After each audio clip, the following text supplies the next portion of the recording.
ಗುರು ಇದೇ ತಿಂಗಳು 27ನೇ ತಾರೀಕು ಅಂದರೆ ನಾಳೆ ಶುಕ್ರವಾರ ಶ್ರೀರಾಮನವಮಿ ಯಾಕೆ ಆಚರಿಸ್ತಾರೆ ಅಂತ ಗೊತ್ತಾ ನಿಮಗೆ?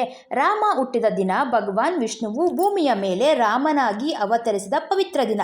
ಧರ್ಮದ ಜಯ ಅಧರ್ಮದ ಅಳಿಸಿ ಸತ್ಯವನ್ನು ಸ್ಥಾಪಿಸಲು ಈ ಅವತಾರ ಸಂಭವಿಸಿತು. ಆದರ್ಶ ಜೀವನ, ಒಬ್ಬ ವ್ಯಕ್ತಿ ಸಮಾಜದಲ್ಲಿ ಹೇಗೆ ಬದುಕಬೇಕು ಎಂದು ತೋರಿಸಿಕೊಟ್ಟ ದಿನ. ಚೈತ್ರ ನವರಾತ್ರಿಯ ಮುಕ್ತಾಯ 9 ದಿನಗಳ ಕಾಲ ನಡೆಯುವುದು.